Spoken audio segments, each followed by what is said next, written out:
ती लोक जे स्वतःच्या पक्षांच्या अस्तित्वासाठी धडपड करतायत ते एकत्र आलेले आहेत आणि याच्यातनं काही साध्य होणार नाही. जनमताचा जर कौल घेतला, जगातल्या लोकांचा कौल घेतला, तर देशाच्या खासदारकीच्या निवडणुकीनंतर पुन्हा एकदा नरेंद्रजी मोदी साहेबांच्याच नेतृत्वातलं सरकार हे प्रस्थापित होणारा ही काळ्या दगडावरची रेघ आहे. परंतु आपल्याकडचे कार्यकर्ते सैरभैर होऊ नये. मी इंडिव्हिज्युअल महाराष्ट्रातलं सांगतो. पटनाला बाकीचे कुठचे पक्ष होते, त्यांचे कार्यकर्त्यांची परिस्थिती काय मला माहीत नाही, पण महाराष्ट्रातली परिस्थिती अशी आहे की महाराष्ट्रामध्ये जी महाविकास आघाडी आहे त्या महाविकास आघाडीमध्ये उबाठा पक्षाचे जे नेते आहेत ते नरेंद्र मोदी साहेबांवर टीका करतात, त्यांना मणिपूरला जा म्हणून सांगतात. तेच राष्ट्रवादी काँग्रेस पक्षाचे विरोधी पक्षनेते नरेंद्र मोदी साहेब हे पंडित जवाहरलाल नेहरू आणि इंदिरा गांधी यांच्यानंतरचे कर्तृत्ववान पंतप्रधान आहेत अशा पद्धतीचं त्यांचं कौतुक करतात. काँग्रेसमध्ये प्रदेशाध्यक्ष राहणार आहेत की जाणार आहेत याच्यावर चर्चा सुरू झालेली आहे. चंद्रपूरमध्ये जो जिल्हाध्यक्ष बदलला त्याला केंद्रानं स्थगिती दिलेली आहे. म्हणून ज्याचा मी प्रयोग केला की जे अस्तित्वासाठी इकडे धडपडत आहेत ते पटनामध्ये गेले आणि ते फार मोठ्या आघाडीला सपोर्ट करतायत अशा आविर्भावामध्ये आपले विचार त्या ठिकाणी मांडतायत. परंतु आज एक महत्त्वाची गोष्ट घडली जी मी तुम्हाला सुरुवातीला सांगितली की ज्या घरातून ज्या मातोश्रीतनं 370 कलम हटवलंच गेलं पाहिजे ही भूमिका मांडली गेली, त्याच मातोश्रीतली मंडळी 370 कलम हटवू नये असे सांगणाऱ्या लोकांच्या जाऊन बाजूला बसले. हे आपलं महाराष्ट्राचं नाही तर समस्त भारत देशाचं दुर्दैव आहे आणि याची उत्तरं काही लोकांना द्यावीच लागतील हे माझं स्पष्ट मत आहे. पवारांच्या बैठकीत म्हणाले की आम्ही 25 वर्ष एकमेकांवर टीका केली परंतु सगळे आमचे जे आहेत ते बाजूला ठेवले कारण आपल्याला मोदींना भाजपला 2024ला हटवायचं आहे. तर हे कारण नाही, मला याच्यात वाटतं की याच्यातच नरेंद्र मोदी साहेबांचा मोठेपणा आहे की एका व्यक्तीला हरवण्यासाठी जे सत्तेसाठी धडपड करत आहेत राज्यांमध्ये त्याचे सगळे नेते एकत्र येतात. आणि माझा बेसिक मुद्दा हा आहे की या मीटिंगमध्ये ही पहिली चर्चा झाली पाहिजे होती की 370 कलम हटवलं हे योग्य आहे की अयोग्य आहे. श्रीराम मंदिर जे होतं हे योग्य आहे की अयोग्य आहे याच्यावर चर्चा झाली का? याच्यावर चर्चा झाली नाही. कारण देशाला, हिंदुस्थानला, भारत देशाला नरेंद्र मोदी साहेबांनी केलेली कमिटमेंट त्यांनी पूर्ण करून दाखवलेली आहे. आणि कालचा अमेरिकेचा देखील आपण दौरा बघितला. अमेरिकेच्या दौऱ्यामध्ये देखील आतापर्यंतच्या पंतप्रधानांना जेवढा मान सन्मान अमेरिकेमध्ये मिळाला नाही तेवढा मान सन्मान अमेरिकेच्या राष्ट्रपतींनी असेल किंवा त्यांच्या सर्व सहकाऱ्यांनी असेल हे दिला. आणि आज तुमच्याच माध्यमातून आम्ही ऐकतोय आणि बघतोय की अशी महाशक्ती भारताबरोबर एकत्र येऊन पुढे जाण्याचा निर्धार ज्यावेळी होतो त्यावेळी मला असं वाटतं की नरेंद्र मोदी साहेबांच्या नेतृत्वाखाली भारत आता बलशाली व्हायला लागलेला आहे. या बैठकीची वज्रमूठ कायम राहील असं वाटतं का तुम्हाला? आता महाराष्ट्रातली लोक पटनामध्ये वज्रमूठ बांधायला गेलेली आहे. ते पटनातनं इकडे आल्यानंतर पुढच्या 8 दिवसात कळलं की महाराष्ट्रातली वज्रमूठ स्थिर राहणार आहे की नाही. सामंतसाहेब, मुंबई महानगरपालिकेतल्या भ्रष्टाचार प्रकरणी विवेक फणसळकर मुंबई पोलीस आयुक्त त्यांच्या नेतृत्वाखाली SIT चौकशी स्थापन करण्यात आली आहे. काय वाटतं हा रिझल्ट कधीपर्यंत लागेल आणि या रिझल्ट लागल्यानंतर यामध्ये काही महत्त्वाचे जे चेहरे आहेत ते समोर येतील? भ्रष्टाचाराच्या विरोधामध्ये काही 4-5 दिवसामध्ये की आठवड्याभरामध्ये मोर्चा देखील आहे. आणि भ्रष्टाचाराच्या विरोधाच्या मोर्चात जी मागणी केली होती ती पूर्ण करण्याचा प्रयत्न सरकार करतंय. म्हणून विवेक फणसळकरांच्या नेतृत्वाखाली SIT नेमलेली आहे. गेले 2 दिवस जे मुंबईमध्ये ज्या काही धाडी पडल्या आहेत त्याच्यातनं अनेक गोष्टी समोर आलेल्या आहेत. मला असं वाटतं की दोन्ही यंत्रणांची कार्यवाही सुरू आहे, तपास चालू आहे. त्याच्यावर मंत्री म्हणून मी त्याच्यावर बोलणं योग्य ठरणार नाही. परंतु ज्यांनी भ्रष्टाचार केला असेल, ज्यांनी अनियमितपणा केला असेल, ज्यांनी फेवरमधल्या लोकांना टेंडर दिलं असेल, ज्यांनी 2000च्या नोटा स्वतःकडे ठेवल्या असतील, त्यांचं काय करायचं नाही करायचं आता यंत्रणा ठरवतील. पण चांगलं झालं तर ते माझ्यामुळं झालं आणि वाईट झालं तर ते शिंदे फडणवीसांमुळं झालं ही सांगण्याची प्रवृत्ती ही जनतेला आता कळलेली आहे. राज्यातल्या मुख्यमंत्र्यांना हिंदी मुख्यमंत्री म्हणून म्हटलं जाते. मुख्यमंत्री हे एक जबाबदार पद आहे. कसं पाहता याकडे? काय म्हटलं जातं? हिंदी मुख्यमंत्री म्हणून म्हटलेले आहे. कसं पाहता या विधानाकडे? राज्याचे एक लक्षात घ्या की स्वतःचा कंट्रोल सुटत चालला, की स्वतः डिप्रेशनमध्ये यायला लागलं, की स्वतःचं अस्तित्व टिकवण्यासाठी ज्यावेळी धडपड होते त्यावेळी अशा पद्धतीचे चिंदी, गद्दार, खोके, काही लोक डुक्कर पण म्हणतात, काही लोक अजून काय म्हणतात, हे शब्दप्रयोग सुरू होतात. त्यांची स्वतःच्या अस्तित्वाची धडपड चालू आहे अशाने ही वक्तव्य केलेली आहेत. एकनाथजी शिंदे महाराष्ट्राच्या जनतेचं प्रामाणिकपणानं काम करत आहेत. उपमुख्यमंत्री देवेंद्रजींनी काम करत आहेत. म्हणूनच सकाळचा 15,000 कोटीचा MOU आम्ही करू शकलो. जे टीका करत आहेत त्यांना भरपूर वेळ आहे, भरपूर मोकळं आम्ही त्यांना केलेलं आहे 10 महिन्यापूर्वी. त्याच्यामुळं या टीकेच्या संदर्भात जनता मतदानानं उत्तर देणार आहे. सर, ज्या प्रकारे ईडीच्या रेट्स चालू आहेत, SIT नेमली जाते, हे सुडाचं राजकारण आहे किंवा ज्या संस्था आहेत त्यांचा दुरुपयोग करते ही सत्ता, असं आरोप केलं. मी याच्यावर उत्तर देण्यापेक्षा महाविकास आघाडीतल्या एका नेत्यानंच काही दिवसापूर्वी याच्यावर स्टेटमेंट दिलेलं होतं की जर याच्यामध्ये आपण नाही आहोत, याच्यामध्ये आपण काहीच केलेलं नाही, तर घाबरण्याची काही आवश्यकता नाही. हे मी म्हटलेलं नाही.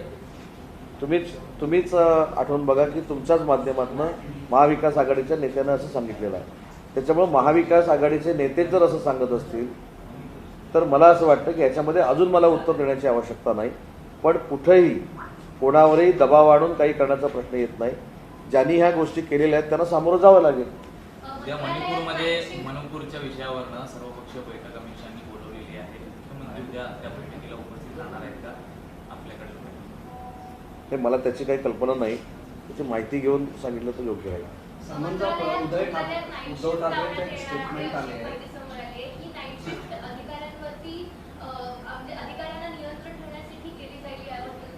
नाही, मला नाईट शिफ्ट मंत्रालयामध्ये होणार आहे नाही होणार आहे याची काही अजून कल्पना नाही. पण ती नाईट शिफ्ट जर होणार असेल तर त्याचं कारण काय, त्याचा सरकारला काय फायदा होणार आहे, जनतेला काय फायदा होणार आहे याची माहिती घेऊन नक्की मी बोलेन. परंतु याची सध्या तरी मला काही कल्पना नाही. विरोधकांची जी बैठक बोलवण्यात आलेली होती, त्याच्यामध्ये उद्धव ठाकरेंनी असं सांगितलं आहे की BJPला रोखण्यासाठी मी कुठलाही त्याग करायला रेडी आहे. त्यांचे हा स्टेटमेंट आपण कसं बघतो? तर त्या स्टेटमेंटचं विश्लेषण मी केलं ना, की मी सांगितलं त्याचं विश्लेषण की ज्या वंदनीय बाळासाहेबांनी 370 कलम हटवावं किंवा एक दिवसासाठी जर मी पंतप्रधान झालो तर 370 कलम मी हटवून दाखवेन किंवा हटवणाऱ्याचं समर्थन करेन असं वंदनीय बाळासाहेबांनी सांगितलं. आणि 370 कलम हटवणाऱ्या व्यक्तीला हटवण्याचा प्रयत्न काही लोक करत आहेत, हे देशाच्या समोर आलेलं आहे.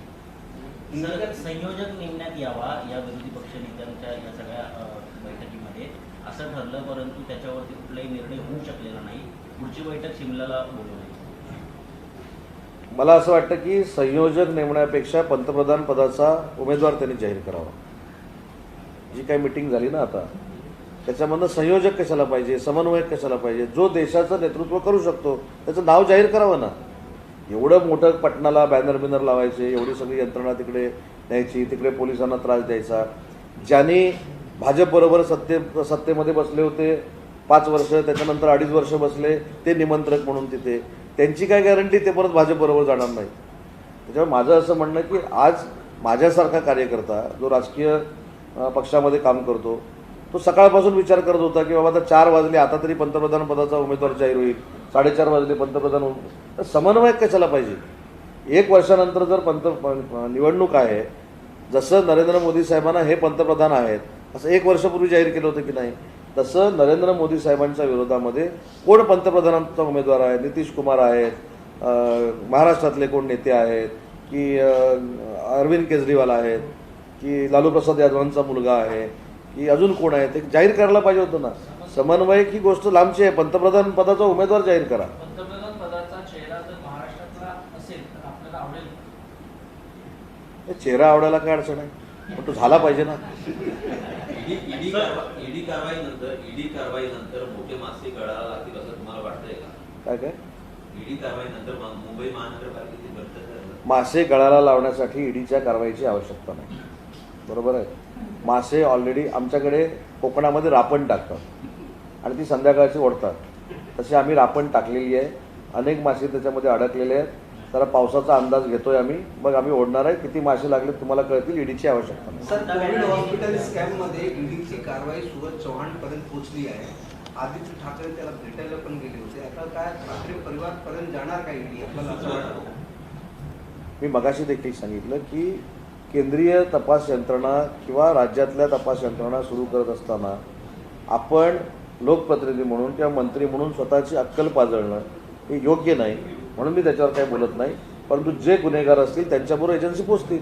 आषाढी एकादशी निमित्त विठ्ठलाचं दर्शन घेण्यासाठी मुख्यमंत्री जाणार आहेत आणि असं म्हटलं जातं की मंत्रिमंडळात पूर्ण मंत्रिमंडळ घेऊन जाणार आहे. त्याच्या अधिकाऱ्यांना विस्तार काय? नाही, मला असं वाटतं की आषाढीच्या पूजेच्या अगोदर काल मी जो पुण्याचा उल्लेख केला, म्हणजे मी गतिमान शासन आणि कमिटमेंट पूर्ण करणारं शासन का म्हणतो, तर जो 1500 कोटीचा प्रकल्प आम्ही देऊ आळंदीसाठी करतोय, वारकऱ्यांच्या मागणीसाठी करतोय, तो आमच्या दृष्टीनं महत्त्वाचा आहे.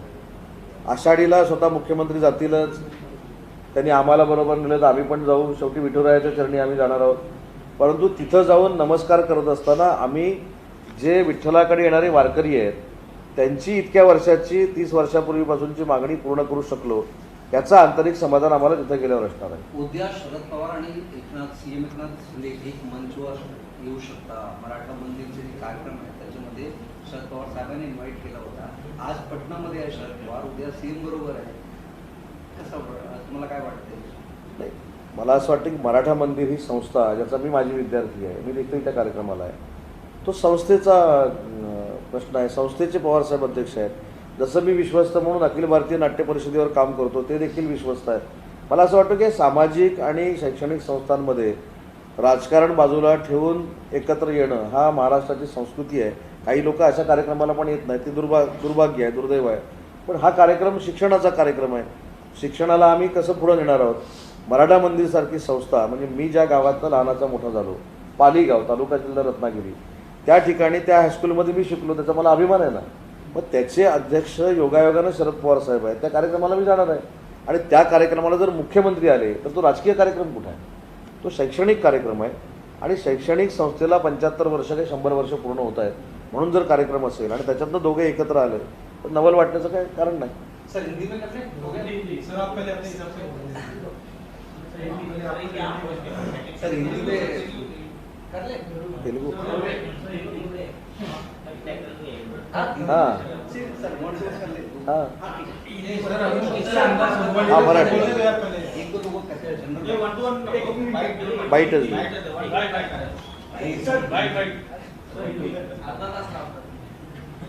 आज की पत्रकार परिषद जो है वो 2 विषय के ऊपर है. एक मेसर्स रेन्यू पावर जो दिल्ली की कंपनी है, उसने नागपुर में माननीय उप मुख्यमंत्री देवेंद्र जी और मेरे उपस्थिति में जो एमओयू किया है वो 15,000 करोड़ का है. और ये कंपनी के द्वारा 8,000 लोगों को रोजगार मिल सकता है, ऐसा ये एमओयू है. सोलार सेक्टर में देश में काम करने वाली और एमओयू करने वाली ही पहली कंपनी है. दूसरी बात जो पॉलिटिकल मैंने कही कि पटना में जो मीटिंग चालू है, वो मीटिंग में सब फैमिली पार्टीज इकट्ठा हुई है और उसमें जिन लोगों ने 370 कलम नहीं हटना चाहिए ये घोषणा की थी, उसको अपोजिशन में मोर्चे निकाले थे, उनके साथ महाराष्ट्र के कई लीडर जाके बैठे हुए हैं. इसका जवाब महाराष्ट्र की जनता को और देश की जनता को देना पड़ेगा, क्योंकि वंदनीय बाला साहब ठाकरे ने, अगर मैं एक दिन के लिए पंतप्रधान बन गया तो 370 कलम हटाऊंगा ये घोषणा की थी. और उनके ही घर के लीडर आज 370 कलम हटाने से जो विरोध कर रहे थे उनके साथ बैठे हुए हैं. उसका जवाब देना पड़ेगा. और ये मीटिंग से कुछ भी नहीं होगा. अगले एमपी इलेक्शन के बाद माननीय नरेंद्र मोदी जी ही पंतप्रधान बनेंगे. लेकिन उस बैठक में ऐसा कहा गया है कि समन्वयक या संयोजक लीडर करके बनाना चाहिए. लेकिन मेरा तो सुझाव ऐसा है कि उन्होंने पंतप्रधान पद का उम्मीदवार जाहिर करना चाहिए और ये उम्मीदवार कब होगा, जाहिर होगा, इसका जवाब भी देना चाहिए. सर, ममता बनर्जी ने कांग्रेस को ही खरी खोटी सुनाई आज के बैठक में. ममता बनर्जी ने कहा कि पश्चिम बंगाल में कांग्रेस के लोग हमारे खिलाफ धरना देते हैं, उन्हें अपना बड़ा डील करना होगा और अगर इकट्ठा आना है तो सबको कहीं ना कहीं कॉम्प्रोमाइज करना होगा. तो आज की बैठक में ही शुरू हो गया। अभी वज्रमूठ कैसी रहेगी, आगे क्या, ममता दीदी ने बोल दिया है कि कांग्रेस ने कैसा चलना चाहिए। अभी हर एक पार्टी का लीडर हर एक पार्टी को निर्देश देगा, आदेश देगा, गाइडलाइन देगा। अगर वो गाइडलाइन से पार्टी चलेगी तो ये वज्रमूठ वैसी रहेगी, नहीं तो ये वज्रमूठ ऐसी नहीं रहेगी। और मेरा ऐसा कहना है कि ये जो सब इकट्ठा हुए इसका परिणाम राजनीति पे कुछ भी नहीं होगा। आर्टिकल 370 पर आणि हिंदी आर्टिकल 370 पर उमर अब्दुल्ला ने भी इसी तरह केजरीवाल पर निशाना साधा है और कहा है कि आपका स्टैंड आर्टिकल 370 पर अभी भी क्लियर नहीं है। यही बात उद्धव ठाकरे को भी लागू होती है? नहीं, यही तो बात है कि 370 के ऊपर किसका कहना क्या है उन्होंने जाहिर करना चाहिए ना। उद्धव जी ने भी जाहिर करना चाहिए कि 370 कलम जो रद्द किया गया है वो अच्छी बात है, उसका वो समर्थन करते हैं नहीं करते। केजरीवाल साहब ने भी वो करना चाहिए, ममता दीदी ने वो करना चाहिए, नीतीश कुमार ने भी वो बोलना चाहिए। और ये सही बात है कि जो मीटिंग हुई है वो सिर्फ नरेंद्र मोदी साहब को हराने के लिए मीटिंग हुई है या कोई विचार देने के लिए हुई, ये भी देश को और महाराष्ट्र को पता चलना चाहिए। आज महबूबा मुफ्ती भी उसी बैठक में शामिल है और उद्धव ठाकरे कभी महबूबा मुफ्ती और उमर अब्दुल्ला के खिलाफ बयान करते थे। ये पहले से मैं यही बोल रहा हूँ कि जिन्होंने 370 कलम को विरोध किया वो नहीं लगाया जाए इसलिए मोर्चे निकाले, उनके साथ ही जिस घर से 370 कलम हटाना चाहिए इसकी घोषणा हुई थी उस घर के लीडर वहाँ बैठे हैं, उसका जवाब उनको महाराष्ट्र को देना पड़ेगा। सर, मराठीत महबूबा मुफ्तींच्या विरोधात उद्धव ठाकरे आधी आवाज उचलायचे की भाजपच्या कोणाबरोबर युती केली हे आधी विचार। आज तेच उद्धव ठाकरे महबूबा मुफ्तीसोबत नाही, हाच प्रश्न महाराष्ट्रातली जनता आता त्यांना विचारणार आहे। याच्या पुढचं जाऊन मी सांगतो की कुणी कोणाबरोबर सरकार स्थापन केलं याच्यापेक्षा ज्यावेळी पंतप्रधान नरेंद्र मोदी आणि अमित शहा साहेबांनी 370 कलम म्हणजे जे वंदनीय बाळासाहेबांचं स्वप्न होतं ते रद्द करण्याचा निर्णय घेतला, त्यावेळी याच लोकांनी त्याला कडाडून विरोध केलेला होता। आणि बाळासाहेबांचं स्वप्न पूर्ण होऊ नये म्हणून ज्यांनी विरोध केला त्यांच्याबरोबरच हे बसलेले आहे। त्याच्यामुळे याची उत्तरं आता महाराष्ट्राला या लोकांना द्यावी लागतील। सर, उद्धव ठाकरे का जो बयान आया है उसमें उन्होंने कहा है कि हम बीजेपी को सत्ता से दूर रखने के लिए कोई भी त्याग करने को तैयार हैं। बीजेपी को सत्ता कोई में कुछ भी कहे, बीजेपी ही सेंट्रल में सत्ता में आएगा। नहीं, उनके इस बयान को आप किस तरह से देखते हैं? क्या ये हताशा में दिया गया बयान है या फिर नहीं, मैं इसकी ओर ऐसे ही देखता हूँ कि कोई कुछ भी बोले, सेंट्रल गवर्नमेंट बीजेपी का ही आने वाला है।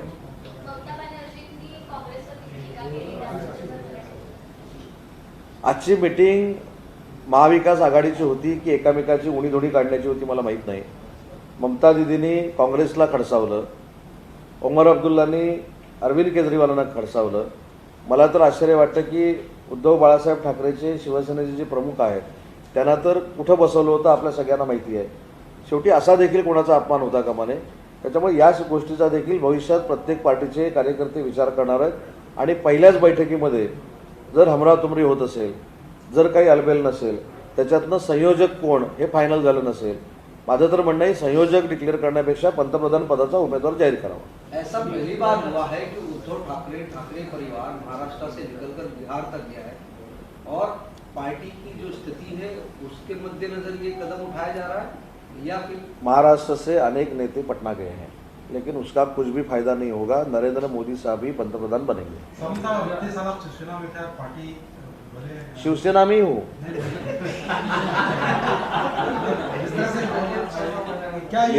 निवडणूक आयोग ने कहा है कि वंदनीय बाला साहब का विचार आगे लेके जाने वाली पार्टी जिसका नेतृत्व एकनाथ जी शिंदे कर रहे हैं और जिनके हाथ में तीर कमान है वो शिवसेना है और वही शिवसेना में काम मैं कर रहा हूँ। इतनी साल जो बाला साहब ठाकरे ने कभी स्टेटमेंट दिया था कि जो धारा 370 को हटाएगा उसका हम सपोर्ट पार्टी बंद करेंगे। क्या कभी ये उम्मीद की थी कि उन्हीं के परिवार के नहीं, मैंने तो उम्मीद नहीं की थी लेकिन महाराष्ट्र ने भी नहीं की थी ना, इसलिए मैंने बोला कि इसका जवाब महाराष्ट्र को देना पड़ेगा।